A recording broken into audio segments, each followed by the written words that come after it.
안녕하세요. 반갑습니다. 네. 오늘, 오늘 믿음의 이제 각본으로 준비된 양육자로 이제 주제를 가지고요. 1시간 동안 여러분들과 함께 얘기 나눠보려고 합니다. 이렇게 부족한 저를 지금 이 자리에 세워주시고 또 이 시간을 통해서 저와 여러분에게 하나님이 또 어떻게 성장시켜 나가실지 기대하는 마음으로 이 시간 하나님께 영광 돌리는 박수 보내드리고 시작하겠습니다. 네, 오늘 스승의 날이잖아요. 네, 모든 선생님들 스승의 날 너무 축하드립니다. 다른 교회 선생님이 그냥 커피라면 우리 햇불교회 선생님들은 TOP입니다. 영유아부터 중고등부 그리고 청년부 성도님들에 이르기까지 많은 어떤 달란트와 기도와 이렇게 이제 영적 성장을 위해서 많이 끌어주셨잖아요. 저도 시절에 그 주일학교 다닐 때 크리스마스 성극에서 디모데라는 역할을 했었어요. 근데 그 디모데라는 역할을 하면서 제가 많은 이제 영향을 받은 것 같아요. 지금까지도 저의 이제 신앙생활에 많은 영향을 좀 받았다고 할 수 있겠죠. 네, 그래서 이제 우리 햇불교회 아이들도 온 인생에 있어서 6살까지의 그 영향이 가장 중요하다고 합니다. 그래서 우리 주일학교 굉장히 중요한 역할이라고 할 수 있겠죠. 양육자분들이 이렇게 중요한 역할이니만큼 오늘 인생 각본이라는 주제를 가지고 지금 우리가 지나온 시간들을 조금 스스로 발견하면서 그리고 검사를 통해서 자신의 성장 포인트가 어디에 있는지 그 부분을 같이 함께 나눠보도록 하겠습니다. 네, 에베소서 같이 한번 읽어볼까요, 다시? 자, 아비들아 너희 자녀를 노엽게 하지 말고 오직 주의 교양과 훈계로 양육하라. 네. 이렇게 우리의 지나온 경험 그리고 우리가 갖는 가치관, 우리는 부족하고 연약하잖아요. 그렇기 때문에 우리의 가치관과 우리의 어떤 경험으로 인해서 자녀들을 이끌어 간다고 하면 어쩌면 잘못된 가치관으로 양육할 수 있습니다. 그래서 하나님은 우리 오직 주의 교양과 어떤 훈계로 하나님의 말씀으로 양육하라. 그렇게 말씀을 하시고 계시죠. 예, 그런 만큼 우리가 그 양육자로서의 그 역할이 굉장히 중요합니다. 한 아이를 키우기 위해서는 온 마을이 필요하다. 한 아이를 키우기 위해서는 온 마을이 필요하다라는 거는 한 가정의 책임만이 아닌 우리 사회 공동체, 그리고 더 나아가서는 우리 교회 공동체, 믿음의 공동체의 역할이 굉장히 크다고 볼 수 있습니다. 그래서 지금 이 영상은 한 사람이 꿈을 이뤄가는 영상인데 우리 교육자 분들은 이 영상을 보시면서 어떤 영향을 끼치는 사람일까라는 부분에 대해서 한 사람의 그 성공으로 이끌어가는 과정을 그린 영상입니다. 한번 시청해 보시겠습니다. 네, 성공한 분들이 쉽게 성공하지는 않았어요. 부모님, 이런 분들이 이제 숨은 도움을 준 사람들이 있겠죠. 근데 저희들은 영적 양육자이기 때문에 더더욱 중요한 역할이라고 볼 수 있습니다. 그래서 여러분들이 이제 어린 시절에, 부모님이 어떤 부모님이셨는지 지금 딱 떠올려 보시면 부모님께 느껴지는 감정이라던가 어떤 부모님이 항상 하시던 말씀 이런 것들에 대해서 지금 잠깐 떠올려 볼까요? 부모님 하면 어떤 것이 떠오르세요? 우리 목사님 한번 말씀해 보시겠어요? 엄마의 기도. 네. 이렇게 어느 양육자를 만나느냐에 따라서 우리의 그 장래가, 미래가 달라지거든요. 그러니까 그만큼 양육자와 교육자의 역량을 아이들은 미래를 결정되기까지가 굉장히 중요한 역할을 한다고 합니다. 홍도사님은 이제 딱 부모님을 떠올렸을 때 기도가 떠오른다고 하셨잖아요. 그런데 이제 홍도사님이 이제 사역자가 되셨잖아요. 그러니까 그런 역량이 있을 수 있다라는 거죠. 그 교육자라던가 양육자가 되기 위해서 좋은 마음밭이 선행이 되어야 되는 거예요. 아까 이제 오전에 목사님이 콩 심은데 콩 나고 팥 심은데 팥 난다 이렇게 말씀하셨죠. 네, 맞습니다. 아이들한테는 그런 모습을 보이지 않으면서 그러면서 아이들한테는 굉장히 잘하라고 이렇게 얘기를 하잖아요. 그거는 절대 될 수가 없는 거죠. 부장님이 부모님들한테 하시는 말씀이 이제 저는 기억이 나는데 그 부모님들에게 이런 말씀을 하시더라고요. 그러니까 자녀분들이 영유아부 때 성경 말씀을 암송하는 걸 아이들은 못 외우니까 부모님이 외우게 했대요. 그 교회에서는. 그 모습을 보고 자란 자녀분들은 아, 주의를 지켜야 되는 거구나. 그리고 이렇게 성경 암송을 하시는 모습을 보면서 그런 신앙에 대한 어떤 자세, 모습을 배우고 내면화했겠죠. 네, 그러니까 아이들은 이렇게 부모님들이 말로 하는 그런 전달보다는 모습을 보고 배운다고 합니다. 이제 에릭 번이라는 이분은 이제 정신과 의사예요. 정신과 의사인데 인생 각본이라는 거에 대해서 이렇게 이론을 내놨는데 각본이라는 거는 이제 사람이 태어나잖아요. 태어나면서부터 양육자가 주는 그 반응이 있죠. 그 반응들을 스트로크라고 하거든요. 근데 이제 양육자가 주는 그 눈빛이라든가 말 그리고 태도 이런 것들을 보면서 그 아기가 그 생존 전략을 세워난다고 해요. 태어나면서부터 2살 때 그 질거리를 짓고 그리고 6살 때 어떤 결말을 짓고 12살 때 완성이 된다고 해요. 그런 것처럼 너는 정말 말 안 듣는 아이야 라고 하면 그 아이는 정말 나는 말 안 듣는 아이야 이렇게 하면서 그거를 생각하고 자라는 거예요. 이 에릭 번이라는 사람은 형이 있었어요. 형이 있었는데 엄마가 너네들은 정신병동에 gat혀 살게 될 거야 이렇게 얘기를 한 거예요. 그랬는데 형은 정신병동에 입원을 했어요. 그리고 이 사람은 정신과 의사가 된 거예요. 그러니까 이거는 어떻게 다르냐면요. 동일한 양육자, 동일한 환경에서 자랐지만 우리 인생 각본을 아이들이 12세에 완성을 하지만 청년기 때 그 각본을 수정하고 그리고 추가하고 이렇게 수정해서 다시 방향을 바꾸는 거거든요. 네, 그래서 우리 이제 심리이론 중에서 결론적인 게 아니라 이거는 바꿀 수 있다. 그래서 우리가 이렇게 바꾸게 되면 내 삶의 방향을 바꿀 수 있다라는 거예요. 그러니까는 이 형은 무의식에서 어렸을 때 써내려온 그 각본대로 살았던 거고 이 에릭 번은 이렇게 다른 방향으로 수정을 한 거죠. 그러니까 우리나라 김창욱 그 강사 아시죠? 근데 그 김창욱 강사도 알코올 중독인 그 아빠의 영향으로 형은 알코올 중독으로 입원을 했고요. 그리고 김창욱 강사는 강사로 활동 중이에요. 그러니까 에릭 번하고 같은 경우죠. 그래서 아이들은 부모가 현실을 결정할 수 있다고 생각을 해요. 부모가 자기의 생존에 관련된 것도 결정할 수 있다. 그렇게 생각을 하는 거예요. 그래서 엄마가 말하는 거를 사실화해서 받아들이는 거예요. 그러니까는 이렇게 하는 말들을 엄마가 만약에 너는 이제 커서 정말 거지가 될 거야 이렇게 얘기를 하면 이 아이는 그쪽으로 각본을 맞추는 거예요. 그러다가 이제 이 사람처럼 조금 이제 수정을 하게 되면 괜찮은데 이 무의식적으로 그 부분을 의식하지 못하고 살아요. 그래서 내가 왜 이 방향으로 가는지 의식하지 못하는 사람들이 많다는 거예요. 그럼 이 아이들은 쌍둥이에요. 나엘이 하일이 좀 생각나는데 네, 쌍둥이인데 아이들이 기질이 둘이 굉장히 많이 다른 것 같아요. 여기서 보면은 이제 동일한 양육자의 동일한 환경에서 그러면 이 아이들은 지금 첫 유아식을 먹는 거거든요. 이유식을. 근데 첫 이유식을 먹는데 이 아이들의 반응이 달라요. 그러니까 이 아이들의 반응과 그다음에 양육자가 주는 그 반응, 스트로크 그거를 한번 보시면서 시청해 보실게요.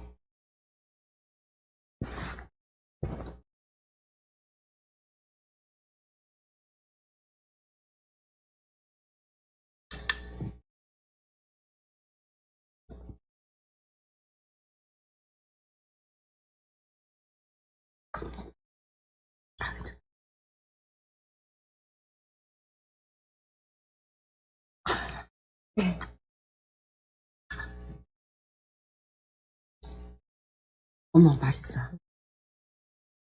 그러니까 누가 다 마시고. 이 아이의 표정을 보실게요. 먹어봐요.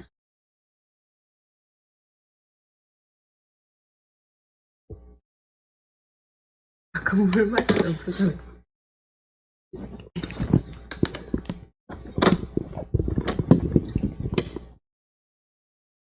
먹어. 맛있어.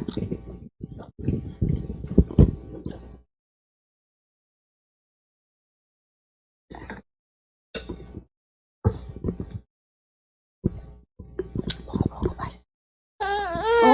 알았자. 자. 얘는 더 달라고 하죠. 좋단다. 어머.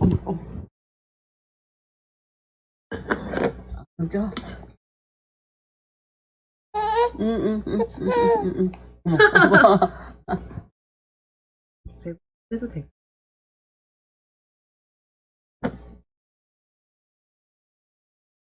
입도 닦아가면서.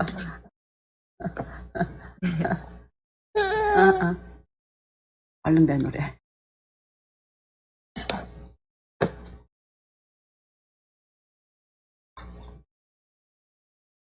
좋아. 세아도 주세요, 세아도. 그리고.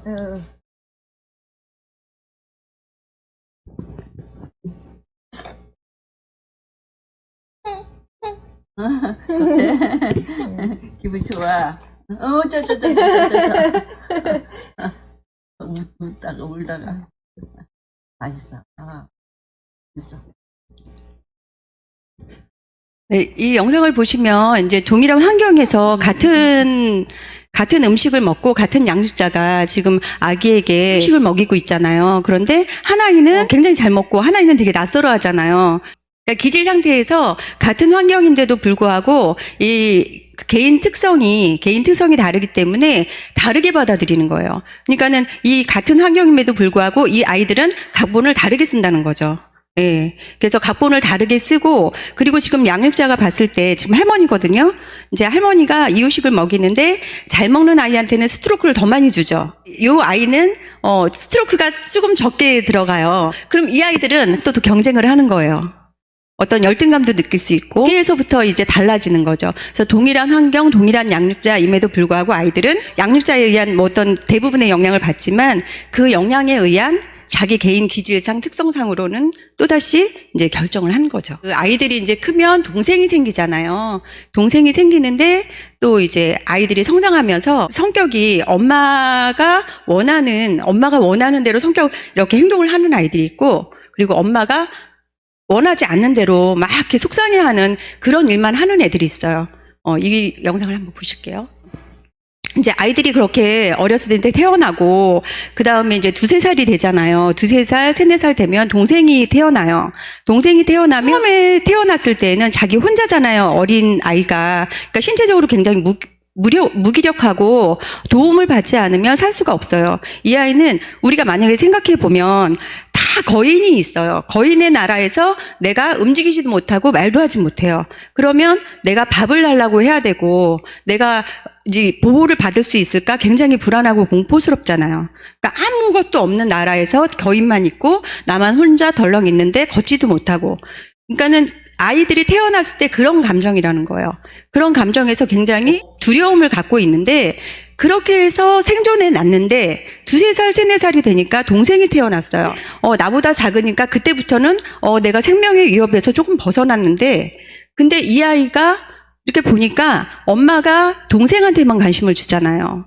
동생한테만 관심을 주니까 엄마는 나의 어떤 생사를 지고 있는 권력자라고 생각하거든요, 부모는. 양육자를 나의 생사를 가지고 있는 권력자다 이렇게 생각을 하고 있는데, 그 권력자가 동생한테만 관심을 주는 거예요. 그러다 보니까 이 아이가 거기에서부터 엄마의 관심을 가져야 되잖아요.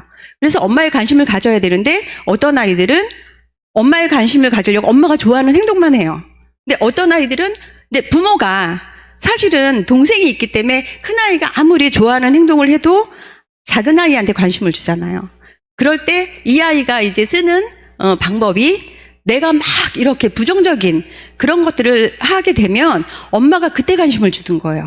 그러다 보니까는 이 아이가 계속 엄마의 관심을 받으려고 계속 이렇게 막 떼쓰고 엄마가 싫어하는 행동만 하고, 근데 엄마는 그때만 보는 거예요. 그렇게 되잖아요. 그죠? 근데 이 아이는 그거를 그 스트로크라도 그 관심이라도 받으려고 저런 행동을 계속적으로 하는 거예요. 저런 행동을 계속적으로 하기 때문에 우리 양육자들이 이 아이의 마음을 읽어줄 필요가 있어요. 그러니까 이 아이들이 동생 생각할 때 어떻게 생각하느냐면요. 동생이 생각해서, 그러니까 동생이 태어나서 내가 나의 사랑을 다 뺏겼다고 생각을 하잖아요. 엄마가 이 아이만 돌보고 있기 때문에 이 아이는 엄마가 좋아하는 행동을 하는 아이도 동생이 미워요, 사실은. 그리고 엄마가 싫어하는 행동을 하는 아이도 너무 밉고요. 근데 그 미운 마음이 이 아이들한테는 그냥 미운 게 아니라 나는 혼자 남았다. 그 공포감이 굉장히 크대요. 그래서 저렇게 살기 위해 이 아이는 그러면 이 아이 동생이 너무너무 밉기 때문에 나는 얘가 없어졌으면 좋겠어. 이렇게 생각을 하는 거예요. 나는 얘가 없어졌으면 좋겠어. 아니면은 난 얘를 죽이고 싶어까지 생각할 수 있어요. 그러면 이 아이가 그런 생각을 가지고 성장을 하면 그러면 이 아이는 나중에 이제 범죄에 대한 이야기가 나오잖아요. 그러면 이 아이는 그거를 무의식에 갖고 있기 때문에 그 죄책감을 계속 가지고 사는 거예요. 왜 저 범죄 얘기만 나오면 내가 죄를 짓지도 않았는데 왜 내가 가슴이 두근거리고 내가 왜 이렇게 죄책감이 드는 걸까? 이런 생각을 하는 거예요. 죄책감을 들지 않게 하기 위해서는 사실은 이 엄마가 이 큰아이에 대해서 마음을 읽어줘야 돼요. 그러니까 네가 동생이 이렇게 생겨서 엄마가 이 아이한테 많이 돌봐주니까 동생을 돌봐주니까 네가 많이 서운하지 뭐 이런 것들. 근데 그거를 읽어주지 않은 채 성장을 하면 이 범죄에 대한 부분을 계속적으로 죄책감을 갖고 사는 거죠. 그래서 이때는 이렇게 아이들이 이렇게 막 퇴행을 하기도 하고 이렇게 계속 부정적인 어떤 저런 행동을 하지만 그때는 이제 마음을 많이 읽어주는 게 필요하다. 그래서 이 영상은 뭐냐면 긍정적인 스트로크예요. 아까는 부정적인 스트로크였잖아요. 엄마가 부정적으로 막 이렇게 넌 왜 그래? 막 이랬을 때 부정적으로만 하는 거잖아요. 근데 이거는 이제 긍정적인 스트로크. 우리가 사랑해 했을 때 그냥 말로만 사랑해, 사랑해 하면 그게 전달이 안 되잖아요. 근데 그게 말없이 안아줘도 되고 어떤 행동적으로 했을 때 더 많이 전달이 된다라는 거거든요. 네, 영상 눌러주세요. When I find myself in times of trouble, Mother Mary comes to me, speaking words of wisdom. Let it be, let it be, let it be, let it be, let it be. Yeah, there will be an answer. Let it be. 이렇게, 그러니까 우리 사람 관계도 그렇지만 아이들한테도 이렇게 그냥 말로써 너네들 말 잘 들어야 돼. 오늘은 뭘 해야 돼. 교회 가야 돼. 이렇게 하는 게 아니라 본인이 먼저 교회 가서 기도하는 모습을 보이고 또 공부하는 모습을 보이고 해야지 그 부분에 대해서 전달이 된다는 거예요. 그리고 아이들을 사랑한다고 하지만 동생이 만약에 그런 상황에서 이 아이가 계속적으로 이렇게 말썽을 부릴 때 안아주면서 그 감정을 조금 쓰다듬어 주는 거 그런 게 필요하다는 거죠. 이번에 제가 조금 많이 아팠었는데 홍조도사님이 저희 집 근처까지 오셔가지고 맛있는 걸 같이 먹어주셨어요. 그러니까 그런 거죠. 그러니까는 말로만 이렇게 말하는 게 아니라 우리 사람 관계에서도 이렇게 말로만 하는 게 아니라 뭔가 한 가지 이렇게 표현으로 했을 때 그때 이제 제일 이렇게 전달이 잘 될 수 있다라는 거예요. 그래서 이 아이들은 인생 각본이라고 쓴다고 했잖아요. 인생 계획을 세우는데 왜 인생 계획을 세울까요? 우리가 태어나면서부터 이제 조금 전에 아까 말씀드렸듯이 이 아이들은 태어나면서부터 환경적으로 이렇게 영향을 많이 받잖아요. 근데 나는 살아남아야 된다라는 거죠. 아까 말씀드렸던 것처럼 공포스러운 상황이잖아요. 나만 제일 작은 상황에서 누가 날 돌봐주지 않으면 살아남지 못하죠. 그렇기 때문에 나는 살아야 돼. 어떻게 살아야 될까? 이거를 생각 안 할 수가 없는 거예요. 태어나면서부터는 내 받은 어떤 스트로크, 그런 것들로 이렇게 감정으로 받아들이지만 2살부터는 이제 줄거리를 써내려가요. 그리고 6살 때 결말을 짓고. 그래서 나는 대충 우리 인생을 이렇게 살아야지 6살 때 다 결말이 된다는 거예요. 그리고 12살 때 완성이 되고. 그러니까는 그 아이가 나는 어떻게 살아야지가 벌써 결정이 된 거예요.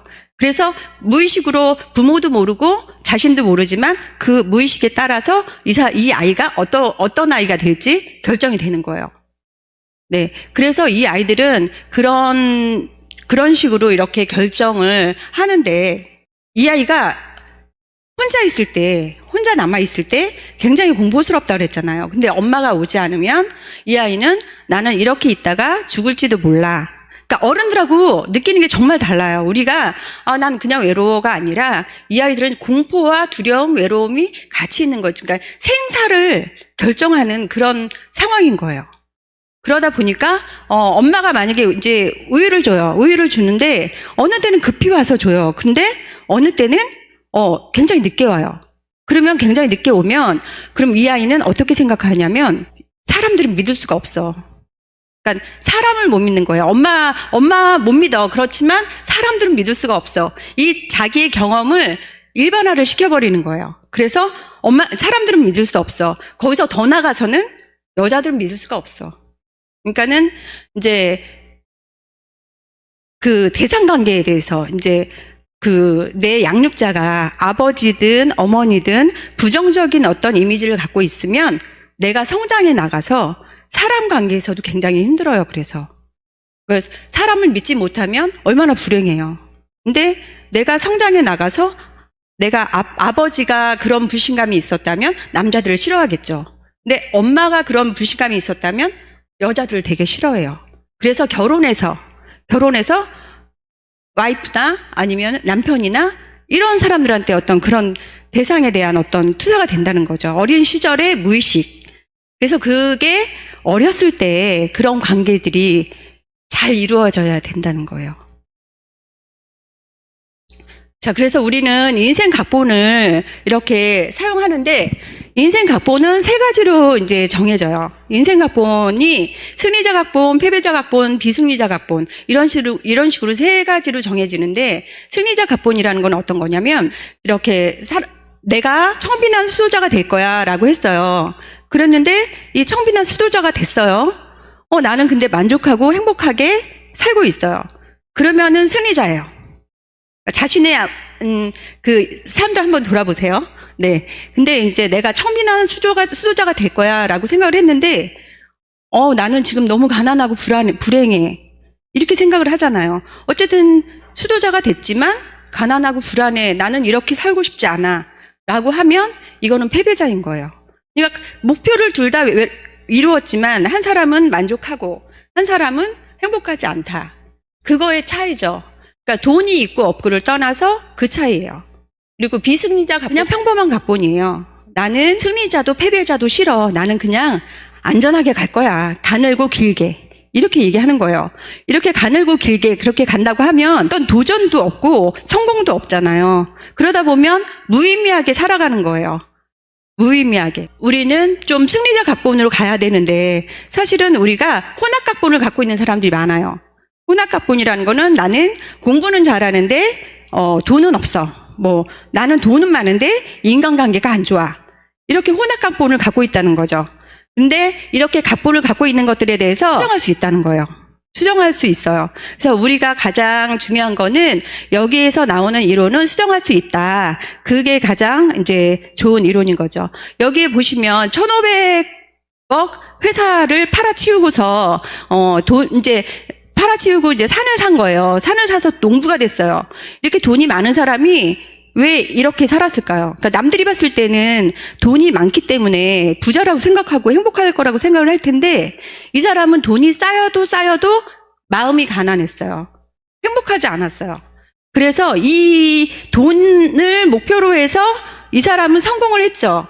그렇지만 가난했어요. 그러면 어떤 각본일까요? 그러면은 패배자 각본이죠. 그렇죠? 패배자 각본이죠. 어쨌든 목표는 이루었지만 내가 만족하지 않다라는 거예요. 그러면 패배자 각본인 거예요. 그랬는데 이 사람이 각본을 수정했죠. 행복한 쪽으로. 행복한 각본으로 이제 그거를 승리자 각본으로 수정을 한 거예요. 그래서 나는 산을 팔아서 농부가 됐어요. 그러니까 행복했어요. 그러면 이 사람은 패배자 각본에서 승리자 각본으로 수정을 한 거예요. 우리 인생은 이렇게 각본을 변할 수 있다. 그런데 우리는 그런 것들에 대해서 인식하지 모른다는 게 그게 문제인 거예요. 그래서 우리가 그 무의식을 수면 위로 떠올려야 하는 그런 작업들을 많이 하셔야 된다는 거죠. 네. 네. 여기 보시면 저 아이가 입양을 됐는데 입양이 된 거를 사실을 얘기를 들었지만 얘기 듣기 전에도 이 아이가 느꼈을 거예요. 왜냐하면 엄마의 눈빛, 태도, 나는 언제든지 버려질 수 있구나. 이런 영향을 받은 아이가 앞으로 어떻게 살아갈까에 대해서 짐작해 볼 수 있겠죠. 예, 그래서 지금 이 아이의 만약에 인생 각본이라고 하면 지금 정신과 상담을 받고 있잖아요. 노력해서 행복한 엄마한테 이쁨을 받고 있지만 이 아이는 마음속으로는 병들어간 거예요. 그러니까 우리 아이들의 이런 마음까지 잘 터치를 해야 된다는 거예요. 이 아이가 굉장히 예쁜 짓을 하고 뭐 이렇게 엄마가 마음에 들어하는 행동만 하지만 그 상황들을 잘 보셔야 된다는 거죠. 그래서 만약에 이 아이가 각본을 썼다라고 하면 여기서 이제 4가지 인생 태도를 갖고 있어요. 그럼 이 아이는 타인에 대해서 신뢰감을 갖지 못할 거예요. 그리고 자기 자신에 대해서도 자기 부정, 여기서 보시면 4가지 인생 태도가 있는데 자기 부정, 그리고 타인 부정 이렇게 될 경우에는 기본적인 불신감이 있어요. 그래서 허무의지나 뭐 자살이나 사람들에 대한 거절감 그리고 무의미한 상태로 인생 자체가 불행한 거죠. 그래서 사람 관계에서 그 신뢰가 없다라고 하면 삶 자체가 이제 힘든 거예요. 아까 말씀드렸던 것처럼 패배자 각본은 아니면 자살을 하거나 이런 것까지도 넘어가거든요. 네. 그래서 이런 상태에 있는 사람들이 극단적인 그런 결과까지 온다라는 거예요. 만약에 자기 부정이나 타인 긍정이 있어요. 그러면 자기는 부정하고 타인만 긍정한다라고 하면 자기를 경시하고 대인 공포, 그다음에 열등감, 콤플렉스 이런 것들이 있겠죠. 그러니까 자기를 부정하는데 타인은 너는 되게 잘하는데 나는 못해. 그러면 열등감을 갖고 사는 거예요. 이 열등감을 갖고 있는 사람들한테는 전에 보시면 자신감이 없고 쟤는 잘하는데 나는 못해. 이런 아이들한테는 어떤 걸 주냐면 너 자신에 대해서 신뢰할 수 있도록 그런 마음을 심어줘야 돼요. 그렇지 않으면 계속적으로 열등감을 가져서 내가 노력을 해서 공부를 열심히 해서 성공은 했지만 행복하지 않거든요. 내 자신에 대해서 계속적으로 믿지 못하기 때문에. 그리고 여기서 봤을 때 이제 자기 긍정과 타인 부정이 있어요. 자기만 긍정해요. 나만 좋아요. 나는 좋은데 다른 사람은 못 믿어요. 그러면 강한 자기애가 있어요. 나 이 정도면 괜찮아. 근데 쟤는 왜 저러지? 이런 식으로 이렇게 다른 사람들을 불신하는 거죠. 그리고 어떤 야심적인 그런 것들, 그리고 범죄나 뭐 이렇게 비행행동, 아이들이 비행행동이 있을 때 이런 것들도 보시면 그것도 좋죠. 부정적인 부분도 있지만 자기만 좋은 아이들은 나는 괜찮은데 쟤만 그래. 이럴 때에는 또 그것도 보셔야 돼요. 다른 사람들에 대한 불신이 없나. 그 다른 사람들한테 신뢰감을 갖도록 그렇게 해주셔야 되고요. 타인 긍정, 자기 긍정 이렇게 있을 때는 이제 가장 바람직한 거예요. 그래서 건전한 어떤 자세인데 협력 관계나 대인 관계에서 가장 좋은 거죠. 그러니까 나도 믿고 다른 사람도 믿을 수 있는 그런 관계들이에요. 그래서 우리가 각본을 쓸 때 이제 부모와의 관계에서 부모가 아까 말씀드렸던 것처럼 일관적인 태도를 주느냐, 그렇지 못할 때 아이의 감정을 조금 만져주느냐, 이런 것들에 대한 차이예요. 그래서 인간행동 보편적인 행동 보면은요, 네, 동일한 자극이 아까 왔잖아요. 아기들도 아까 동일한 자극이죠. 똑같은 자극인데 개별적으로 욕구, 지식, 이런 경험, 개별적인 것들에 대해서 달라지는 거예요. 결과가 달라져서 이렇게 반응이 다 다양하게 나오는 거죠. 만약에 오늘 어때요? 오늘 지금 이 강의가 너무 지루하죠? 어쩌면 이게 조금 이론적인 부분들이 있어서 그런데 이게 성격 분석이나 뭐 이런 것들에 대해서 자신을 분석해 가는 과정이 더 좋은데 이런 게 뒷받침되지 않으면은 이제 그 분석 자체가 또 의미가 없거든요. 그래서 이런 것들이 우리 양육자에게는 굉장히 중요한 거거든요. 아이들한테 어떻게 인격 형성이 되는지 그런 것들에 대해서 우리 자신도 그렇잖아요. 내가 어떻게 이 시간까지 살아왔는지에 대해서 굉장히 중요한 과정이라서 자, 보시면, 그래서 지금 보시면 요즘 어때? 그랬어요. 그랬더니 별로예요. 막 이렇게 얘기를 했어요. 근데 이 사람은 그저 그렇죠. 뭐 대충 돌아가요. 이렇게. 근데 이 사람은 좋습니다. 끝내줍니다. 그러니까 사람들마다 이렇게 동일한 얘기도 이렇게 달라질 수 있다는 거죠. 예, 그래서 이제 이렇게 달라지는 것들, 인생 각본에 의해서 우리가 사고하고 행동하고 느껴지는 게 표면적으로 나타나는 거예요. 표면적으로 이렇게 나타나서 이제 자아 상태로 들어가는데, 우리 사람들한테는 세 가지 자아가 있어요. 세 가지 자아가 있는데, 어버이자하고, 그 다음에 어른자, 그 다음에 어린이 자아가 있어요. 이렇게 세 가지 자아 있는데, 이 자아가 상태가 내 성격을 형성하는 것들이 되는 거예요.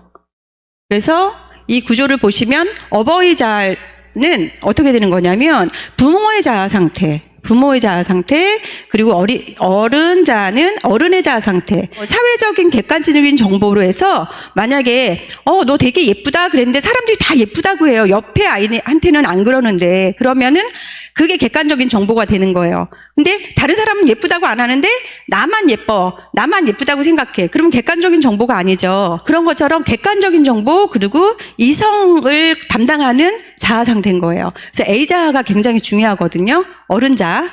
이 어른자 이제 기억해 두실게요.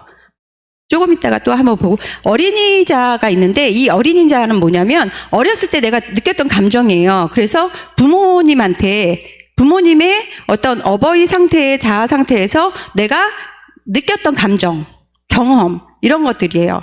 이런 것들이 어버이자는 또 아버지자처럼 어머니자처럼 이렇게 나눠져요. 어떤 거냐면 어버이자에서는, 다시 들어갈게요. 이제 어버이자는 이렇게 CP하고 MP로 나눠져요. 그러니까 통제적인 어버이자, 보호적인 어버이자. 통제적인 건 아버지의 이미지죠. 근데 보호적인 거는 어머니의 이미지예요. 이렇게 어버이자는 두 가지로 나눠지고요. 그리고 어른자는 성인자, 이성자라고 생각하시면 돼요. 이성자. 그리고 어린이자는 자유로운 어린이자, 순종적인 어린이자. 우리가 이 안에 사람한테는 이게 다 있다는 거예요. 사람한테는 이게 다 있는데 양육 형태에 따라서 내가 어떤 걸 더 많이 쓰는지 그거를 보시는 거예요.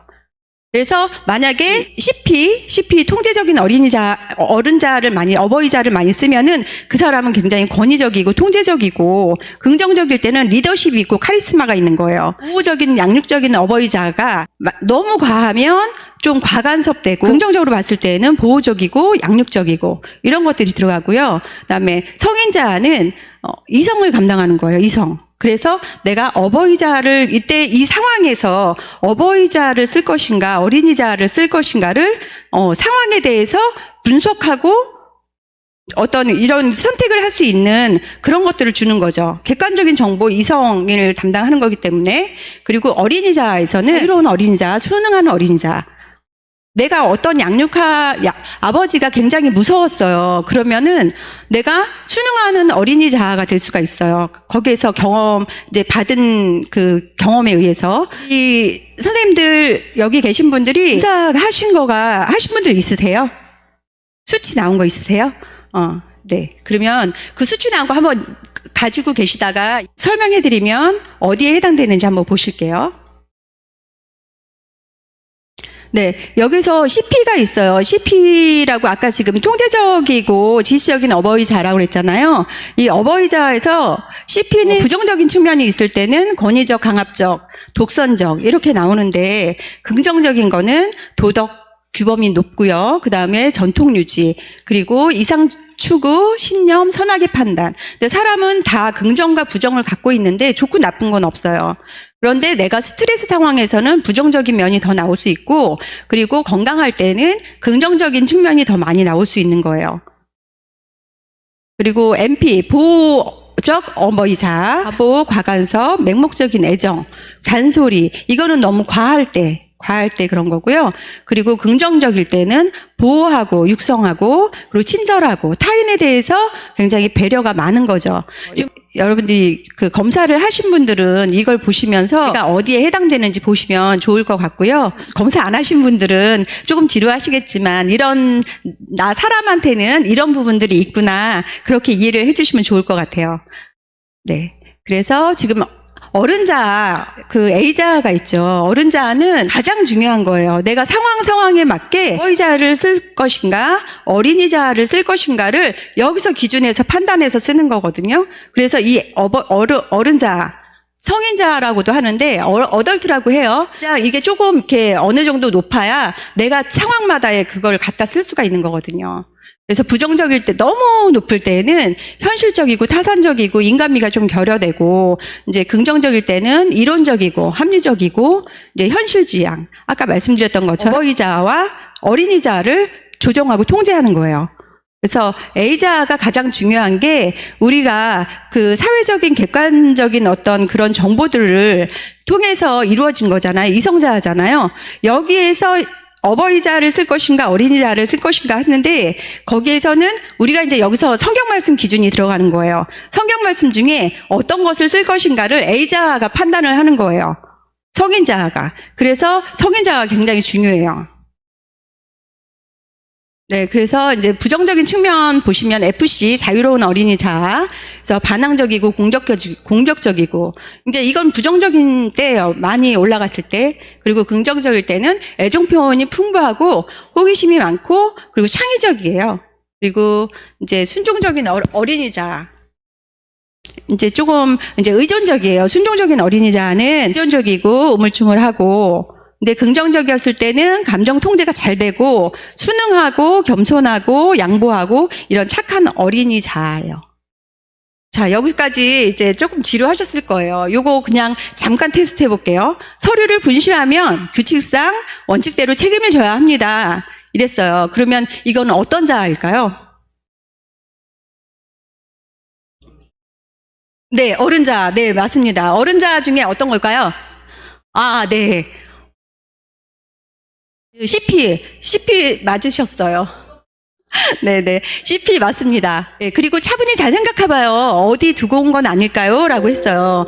그러면 거기서 이건 차분히 생각해보세요. 라는 거는 이성적인 얘기잖아요. 그래서 이성적으로 생각해보세요. 라고 했는데 가장 중요하다고 했잖아요. 이런 상황에서 사실은 이렇게 막 이렇게 야단났네 막 이렇게 하거나 서류를 분실하면 규칙대로 해야죠. 그렇다고 해서 이 상황이 해결되기란 어렵잖아요. 이성적으로 생각을 해야지 이 해결될 수 있는 거예요. 그런데 이 A자가 아까 말씀드렸던 것처럼 우리가 이렇게 생각해보고 어떤 말씀을 기준으로 할지 가장 중요한 역할을 하는 자아 상태예요. 그래서 여기 야단났네 왜 시집사원에 맡겨가지고 말이야. 이거는 뭘까요? 이거는 네. 그러니까는 여기서 봤을 때 자유로운 어린이자가 있었잖아요. 자유로운 어린이자는 내 감정을 확 잘 표현하는 사람이에요. 그래가지고 여기에서 FC 한 상황을 봤는데도 불구하고 내가 어떤 자아 상태로 이 상황을 해결하느냐 대처하느냐에 따라서 달라지게 되죠. 그러니까 나 자신은 어떤 식으로 대처하는지 한번 생각해 보시면 좋을 것 같아요. 네, 지금 졸리시죠? 이때쯤이면 졸리실 때가 돼서 소리를 좀 넣었어요. 네. 그래서 이거그램이 이제 본인이 지금 이렇게 검사 분석하신 거 있으시잖아요. 이제 수치를 한번 보실 거예요. 그래서 가장 높은 거, 그 다음에 가장 나타난 거, 그거가 자신의 특성이고요. 그리고 NP와 CP, 어버이자 두 개 있죠. 둘 중에 하나 어느 게 높은가? 그리고 FC하고 AC, 둘 중에 어느 게 높은가? 그거를 보시고요. 그 다음에 A의 기능. 아까 제일 중요하다는 A의 기능이 어느 정도의 수치인지 그걸 보시면 될 것 같아요. 그래서 가장 바람직한 구조는 이렇게. 네, 이렇게 되는데요. 근데 CP가 조금 많이 낮아요. 요게 여기까지 올라와야 돼요. CP가 너무 낮으면 감정에 대한 통제라든가 절제라든가 규칙에 대한 느슨함이 있어요. 그래서 CP는 요 정도로 높여야 되는 거예요. 그래서 다음 보시면, 네. 여기서 보시면 지금 CP가 어느 정도 이렇게 많이 내려와 있지 않죠. 그리고 요 정도 와 있어요. 그리고 MP가 조금 많이 올라와 있고, FC, AC 이렇게 원만한 언덕형이죠. 이 원만한 언덕형이 사람 관계에서 가장 원만한 사람 관계를 이어가는 거예요. 어느 정도 거리 유지를 하면서 다른 사람한테 어떤 배려적인 부분도 있고 내 감정보다는 다른 사람 감정을 조금 더 다른 사람한테 조금 더 배려를 하고 많이 배려하는 건 아니죠. 나도 생각하고 다른 사람도 생각하는데 다른 사람을 더 배려하는 그런 마음이고 A의 A의 이성자도 어느 정도 높고 그렇기 때문에 이 사람은 가장 마음이 단단하고 그 마음 근육이 단단하고 안정적인 사람, 정서적으로 안정적인 사람이에요. 그래서 이게 가장 원만한 그 그래프다라고 볼 수 있고요. 이거는 지금 보시면 CP는 좀 내려가 있고 MP가 많이 올라가 있죠. MP가 많이 올라가 있고 그다음에 A자도 조금 내려가 있는데 FC가 더 많이 내려가 있어요. AC가 올라가 있어요. 그러면 이거는 상대방만 맞추는 거예요. 그래서 나 자신에 대한 표현을 못하고 나 자신에 대한 행복이 별로 없죠. 아까 인생 태도에서 보셨듯이 나 자신은 부정하고 그 다음에 남한테만 맞추는 너는 괜찮은데 나는 아니야 이런 열등감을 갖고 있는 사람. 그래서 너무 어떤 희생적이죠. 희생적이라고 하면 행복하지 않아요. 그래서 너무 이타적인 사람인데 너무 다른 사람한테만 맞추는 사람들은 내 자신의 행복에 대해서도 생각해 보실 필요가 있는 거예요. 근데 지금 희생적인 사람들이 봉사하는 사람들이 굉장히 많기가 하거든요. 이제 이거는 리더십이 있고 카리스마가 있는 분들이 많아요. 리더십, 카리스마. 그래서 지도자의 어떤 형태인데 이게 CP가 많이 올라가 있죠. 이건 통제적이고 도덕 규범이 높고 원칙적이고 원리 원칙적. 그래서 리더자들이 이렇게 많이 올라가 있어요. 그러니까 목사님 같은 경우에는 이 CP가 좀 있으실 거예요. 그렇죠? 네. 그러니까는 목사님들 이렇게 지도자분들은 이 CP가 많이 높아요. 그럴 수밖에 없어요. 왜냐하면 어떤 도덕 구별이라든가 원리 원칙이라든가 이런 것들이 있어야 되기 때문에. 그렇지만 이 CP가 있어서 MP도 조금 있으면 그래도 어떤 부드러운 카리스마, 따뜻하게 다른 사람을 배려하면서 리더십을 갖을 수 있는 거예요. 그런데 만약에 이 MP가 없어요. 이 MP가 없으면 다른 사람에 대해서 기분도 생각하지 않고 상황도 생각하지 않는다면 그러면 그 사람을 따르는 사람은 없어요. 아무리 리더십이 있더라도 따르지 않죠. 또 우리 목사님 MP가 좀 있으실 것 같아요. 네. 네. 어느 정도 있으실 것 같고 그다음에 이 A자가 어느 정도 있기 때문에 이 사람은 요 MP를 조금만 높이면 부드러운 리더자가 될 수 있는 거죠. 그래서 지금 여기서 보시면 FC, 나에 대한 자부심이 굉장히 강해요. 그런데 여기는 내려가 있어요. 그러면 나는 괜찮은데 너는 아니야. 이런 것들을 갖고 있는 거죠. 그래서 여기에서 나는 괜찮은데 너는 아니야. 그런데 이렇게 리더에 대한 어떤 통제적이고 규칙적이고 이렇다라고 하면 이 사람은 사회적으로 성공을 할 수 있을지 모르지만 대인관계에서는 안 되는 거죠. 네. 많이 따를 사람이 없는 거예요. 네. 그래서 다음 거를 보시면, 네. 여기에는 이렇게 W 형태가 돼 있죠. CP가 굉장히 높아요. 근데 여기는 다른 사람에 대한 어떤 배려, 나에 대한 감정, 둘 다 내려가 있어요. 둘 다 내려가 있으면, 그러면은 이렇게 나도 아니고 너도 아니야. 다 부정하는 거잖아요.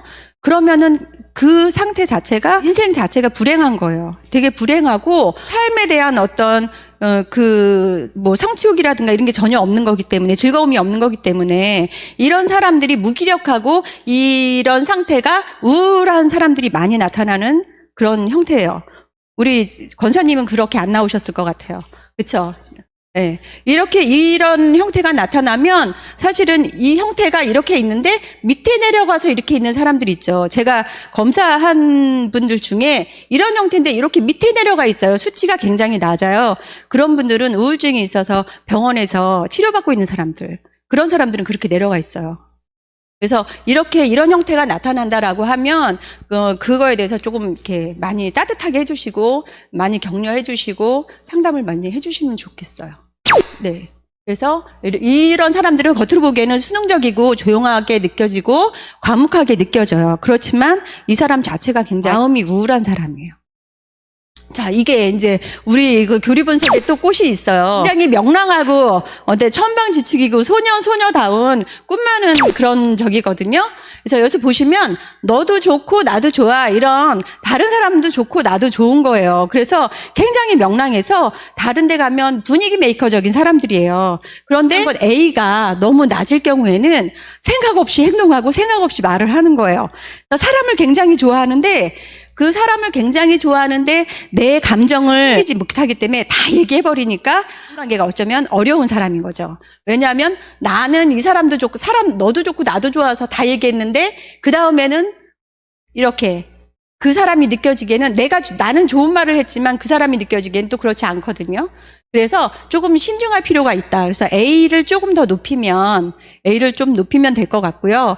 여기서 만약에 CP가 이 정도 내려온다 그러면은 도덕규범이 없어지잖아요. 그러니까 CP가 어느 정도 필요한데 조금 요 정도 상태는 되게 좋거든요. 근데 지금 이게 4가지로 나눠지지만 수치에 따라서 해석은 또 달라져요. 그래서 수치에 따라서 해석이 달라지기 때문에 높고 낮은 게 있을 거예요. 높고 낮은 게 있을 텐데 지금 현재 나의 상태를 좀 파악하시고 그리고 바람직한 모습에 대해서 명확히 하시는 게 좋은데 이제 낮은 부위에 대해서 높여야 되고 그 다음에 이제 낮은 부위에서 높일 때 사실은 내가 원래 그런 사람이 아니라서 오른손 썼던 사람이 왼손 쓰려고 하면 되게 힘들잖아요. 그런 것처럼 내 자체로 저항이 좀 있을 수 있어요. 그거를 극복을 하셔야지 그 각분수 정도 할 수 있는 그런 것들인 거죠. 그래서 내가 가장 높은 부위가 너무 높아도 안 좋기 때문에 그 부분에 대해서도 조금 주의를 하실 필요가 있고요.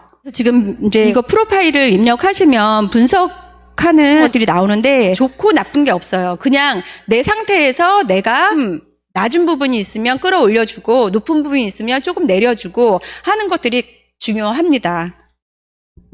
이거 이제 성격 분석이 나왔어요. 이렇게 나왔는데 조금 이게 어떤 거냐면요. 파란색이 사회적인 모습이에요. 그러니까 파란색은 잘 안 보이나요? 네. 파란색이 위아래 틀리죠. 파란색이 사회적으로 보이는 모습이고요. 그리고 빨강색은 원래의 기질 상태예요. 그래서 나는 원래 빨강 사람인데 빨간색 밑으로 조금 네, 됐어요. 그러니까 빨강색의 사람인데 내가 사회활동이나 어떤 일에 따라서 이렇게 달라진 거예요. 그래서 원래 이제 이 정도의 중간에서 머물러서 아까 언덕형이라고 말씀드렸잖아요. 가장 원만한 사람 관계를 갖고 있는 분이거든요. 그랬는데 지금 이 파란색을 보면 CP와 MP가 많이 올라가 있고 CP가 많이 내려가 있죠. 그리고 요 FC와 AC 이게 굉장히 많이 차이가 나죠. 네, 너도 좋고 나도 좋고 명랑 그리고 분위기 메이커 막 이렇게 나왔어요. 사실은 근데 이분이 굉장히 이성적인 분이에요. 네, 굉장히 이성적인 분이고 차분하고 따뜻할 땐 또 따뜻하고 이런 분인데 이거를 왜 이렇게 올리셨냐 하면 하시는 일에 따라서 내가 많이 올리는 거예요. 그러니까 내가 앞에 나가서야 되고 사람들한테 더 다가가야 되고 이거를 확 올려주신 거예요. 원래는 이렇게 조금 차분하면서 약간 이 이성자에서 이런 부분들을 굉장히 잘 하시는 거죠. 아까 맨 처음에 보여드렸던 그 원만한 관계라고 했잖아요. 원래 그런 상태인데 이 사회적인 내 활동하고 관련해서 이게 차이가 나는 거거든요. 노력을 하고 계실 거예요. 내가 많이 이제 해야 되는 것과 그 다음에 다른 사람들에 대해서 더 이렇게 감싸줘야 되는 것과 이런 것들을 더 많이 노력을 하시고 계신 거예요. 그런 모습이 보일 수가 있다는 거죠. 원래 자기의 기질과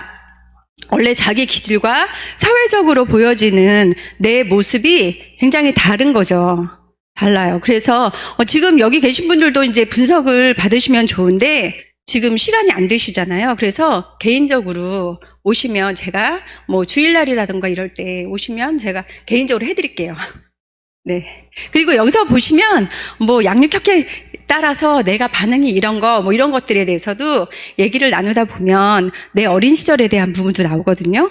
그러면 그 어린 시절에 내가 어떤 영향을 받았는지 그 부분도 조금 확인할 수 있습니다.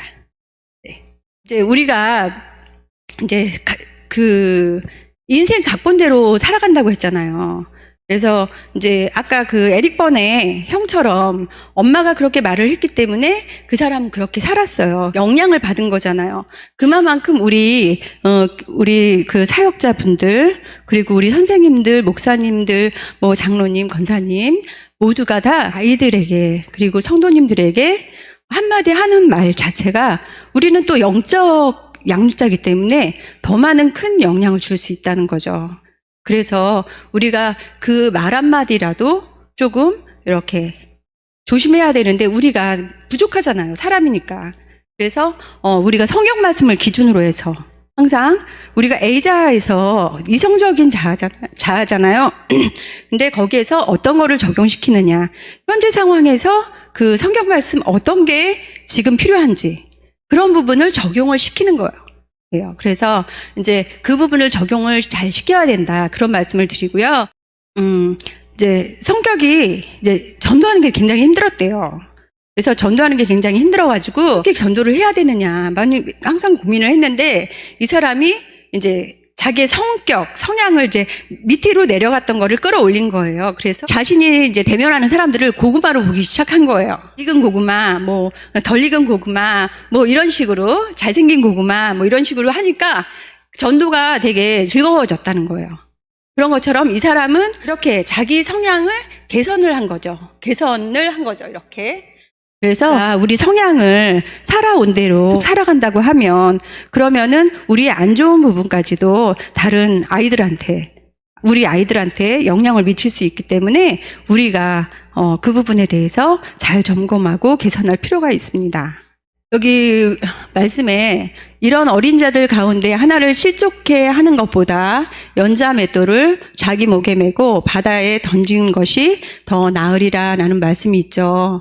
그리고 오은영 박사가 이거 말한 건데요. 아이들을 잘 양육하고 교육하는 것도 좋지만 해를 끼치는 부모나 교사가 되지 말라. 네. 그러니까 우리가 더 좋은 거를 가르치고 뭐 이렇게 하는 것보다는 사실은 우리 모습에서 우리 모습에서 아이들이 배우기 때문에 우리 모습부터 점검을 해야 된다는 거예요. 네. 그래서 오늘 이 시간 이렇게 지금까지 우리 횃불교회 아이들하고 이렇게 성도님들하고 모두 잘 이끌어 주셨지만 여기에서 더 오늘 이론을 적용한 것처럼 인생각본이라는 그 부분에 대해서 자신의 인생각본을 잘 이해하고 그리고 성경을 기준으로 해서 성경 말씀을 적용을 하면서 믿음의 각본으로 준비된 양육자가 되시기를 소망합니다. 오늘 이 시간 마치겠습니다.